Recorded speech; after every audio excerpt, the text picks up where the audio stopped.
शॉपिंगसाठी आम्ही चाललेलो आहोत. ऊन आता बरंच कडक झालेलं आहे. आवरता कितीही लवकर आवरायचा प्रयत्न केला तरी काही लवकर आवरत नाही, घुरघुर घुरघुर करत. आता किती वाजले आहेत? 11-12 वाजले असतील.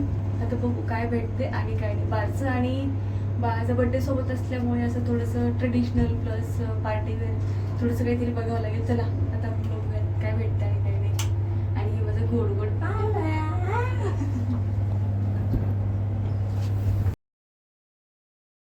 शॉपिंगला जाणं म्हणजे ना यांना अजिबात इंटरेस्ट नाही आहे, पण आता जावं लागते कारण की दोघीच असतो त्याच्यामुळे. आणि मी एका शॉपमध्ये आले होते, पण तिथे बघूयात आता आपल्याला काय आवडतं आणि काय नाही. आणि ह्या लोकांनी माहिती नाही साड्यांचे रेट एवढे का वाढवून ठेवलेत कळतच नाही आहे. की ह्या साध्या साड्या ज्या दिसत आहेत तुम्हाला त्यांचे रेट ते मला 3-4 हजार रुपये सांगत होते. आणि मी जास्त साड्या काय घेत नाही त्याच्यामुळे मला जास्त साड्यांबद्दल माहिती नाही. पण तरी विचार केला की अरे यांना 3-4 हजार द्यायचे, बापरे. मला तर खूप असं हे झालं की म्हणजे काहीच नाही या साड्यावरती. आणि त्या दुकानवाला सारखं मला सांगण्यात आलं होतं की आमच्याकडे फक्त सिम्पल आणि सोबर माल असतो, असा भरगच्च नसतो, हे ते नसतो, असं नसतो.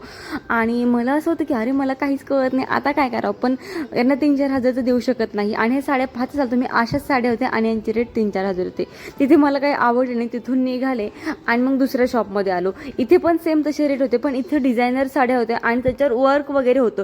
साडी घ्यायला गेले ना की खरं शप्पा सांगू मला ड्रेसबद्दल खूप सारं कळतं, पण मला साड्यांबद्दल एवढं काही कळत नाही. आणि असं माझ्यासोबत होतं का की तुमच्यासोबत पण असं होतं की काही कळत नाही साडी वगैरे घ्यायला गेल्यावर? मला नक्की कमेंटद्वारे कळवा प्लीज हां. आणि नंतर मी ती एक ट्राय केली रेडवाली. आणि माझं असं की मला छान काहीतरी पार्टीवेअर वगैरे असं घ्यायचं, आणि मात्र मी वेगळंच काहीतरी घेऊन आलेली होती. आणि ही एक साडी मी ट्राय केली, ही मला फार आवडली होती. ही ना एक डिझायनर साडी आहे आणि अशी आपण घ्यायला असं वाटतं आपल्याला की अरे ही नाही 500-600 रुपयाची असेल वगैरे, पण नाही, ह्या 3-3 हजाराच्या साड्या होत्या. आणि त्यावर वर्क काहीच नाही, पण कपडा वगैरे छान होता. मला साड्यांबद्दल तुम्हाला म्हणलं मला जास्त काही माहिती नाही साड्यांबद्दल, खरंच मला माहिती नाही. ही एक मी ट्राय केली. पण नंतर नंदेला फोन केला, मग त्यांचं असं होतं की अगं आपल्या घरच्या कार्यक्रम आहे, थोडी अशी भरगच्च वगैरे घे. ठीक आहे, त्यांना हां म्हटले. आणि नंतर ही एक मी ट्राय केली रेडवाली. ती जरा जास्तच भरगच्च होती आणि ती एवढी शाईन अशी नवीन सारखी नव्हती वाटत. याच्यामध्ये एक ब्ल्यू कलर होतं, पण ते खूपच ब्ल्यू झालं असतं. बेबीला आणि मिस्टरांना तसं काही घेता नसतं आलं ब्ल्यूमधून, म्हणून मग ती पण कॅन्सल केली आणि जी स्काय ब्ल्यू होती ती घेतली. त्यानंतर घरी आलो आणि शॉपिंग आमची काय मी घरी साडी घेऊन आली, पण मला ती अजिबात म्हणजे आवडली होती, पण त्या फंक्शनसाठी बेबीच्या बारशे आणि बड्डेसाठी ती मला आवडली नव्हती. असं माझं म्हणजे शॉपमधून निघालो आणि काही थोड्या वेळातच माझं तोंड पडलं होतं, म्हणून ते नवऱ्याला अजिबात सहन नव्हतं झालं. म्हणजे सहन नाही म्हणजे असं ना, अरे एवढा पैसा खर्च केला तरी पण तू खुश नाही झाली वगैरे असं त्यांचं होतं. बोलून नाही दाखवलं, पण त्यांच्या मनात हे विचार चालू असतील. आणि त्यानंतर मग बेबीची सायकल आली होती. ही एका माझ्या अगदी जवळच्या व्यक्तीने दिलेली आहेत. असं ना ही माझ्या आईने दिलेली आहे सायकल, आजीने. आणि ही सायकल आम्ही ओपन करत होतो कारण की तिथे शॉपिंग झाली, कारण की खूप ऊन पडलं होतं, बाळ पण रडायला लागलं होतं, म्हणून आम्ही घरी आलो. आणि बाळाचे बर्थडे गिफ्ट आत्तापासूनच यायला सुरुवात झाली आहेत. जे अगदी जवळजवळचे लोक आहेत, बाळाचा बर्थडे तिकडे आमच्या गावी असल्यामुळे मग सगळेजण इथेच ऑर्डर करतायत. त्याच्यामुळे एवढं वजन कसं आम्ही घेऊन जाणार येणार पुन्हा पुण्याला, त्याच्यामुळे मग इथेच ऑर्डर केली होती ती. पण ही सायकल तुटलेली आलेली आहे. आता हिला पुन्हा मला एक्सचेंज करायची. ही 2-3 दिवस झालं होतं याला येऊन, पण आत्ता वेळ भेटला होता म्हणून. आणि एक बाजूच्या बेबीचा बर्थडे होता, पिल्लू एवढीच आहे ती माझ्या 1 वर्षाची. आता तिचा बर्थडे झाला, त्यासाठी गिफ्ट आणायचं ते गिफ्ट देखील आणलं. आणि तिथे मात्र बाळ त्रास द्यायला लागलं, उलट्या वगैरे करायला लागलं, म्हणून आम्ही तिथून कसं तरी आलो आणि बर्थडेला जायचं कॅन्सल केलं. नाहीतर मी बर्थडेला जाणार होते, सगळं ड्रेस वगैरे मी घेतला होता बर्थडेसाठी, पण तो कॅन्सल झाला बेबीमुळे, कारण त्याला त्रास व्हायला लागला होता. आणि माझं सगळं सामान ते तसंच आवरायचं पडलं होतं. आणि हा दुसऱ्या दिवसाची क्लिप आहे. दुसऱ्या दिवशी मग आम्ही पुण्याच्या वाघोली जे द्वारकादासची ब्रँच आहे तिथे गेलो होतो.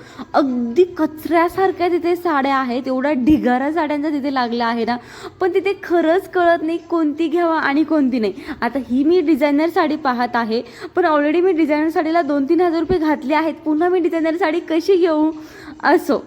पण त्यानंतर इथे पण मी घरून विचारून करून गेले होते की नाही मला पैठणी घ्यायची आणि मी डिझायनर साडी तिथून त्या दुकानातून घेऊन आले.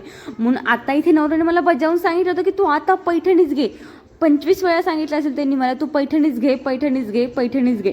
पण आता पण मी काहीतरी इथे अशी माती खाल्लेली आहे. चला बघा व्हिडिओमध्ये शेवटपर्यंत. मिस्टरांना इथे काही बघायचं होतं, त्यांनी ते देखील जॅकेट वगैरे त्यांना घ्यायचं ते बघितलं त्यांनी. आणि आमच्या बाळाची किरकिर मात्र चालू होती आणि एवढी लाईन त्यांची इथे लागली होती. इथे तुम्हाला कोणी साड्या वगैरे स्वतःहून कोणी दाखवत नाही. त्यांची गर्दी असेल ना संडल वगैरे, त्या ढिगाल्यात जायचं, आपणच साडी बघायची, आपणच वेअर करायची आणि आपणच हे करायचं सगळं. म्हणजे मी तरी तिथे असंच केलं, कारण की कोणी ते दाखवायला होतं, एवढी गर्दी होती. मी ती ब्लूवाली साडी घेतली, अजून एक साडी घेतलेली आहे, ती व्हिडिओमध्ये काही आलेली नाही आहे, ती नंतर तुम्हाला आता कळेलच. आणि आपल्या बड्डेचे, बेबीचा बड्डे बारसा आहे, गावी वगैरे जाणार, तुम्हाला छान छान असे व्हिडिओ बघायला मिळणार आहेत. आणि त्यासाठी आपल्या चॅनलला जरूर सबस्क्राईब करून ठेवा. बेबीचं फूड वगैरे सगळं तुमच्यासोबत मी शेअर करणार आहे, त्यामुळे नक्की सबस्क्राईब करून ठेवा. आणि हो, एक साडी मी खरेदी केलेली आहे आणि आता बाहेर निघालेलो आहोत.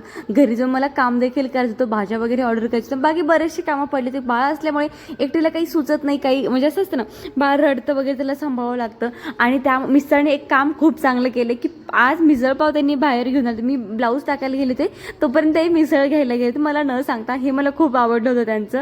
आणि हो, त्यानंतर काही भाज्या वगैरे ऑर्डर केल्या आणि ते एक्स्ट्रा पाव मागच ते देखील ऑर्डर केलेले आहेत.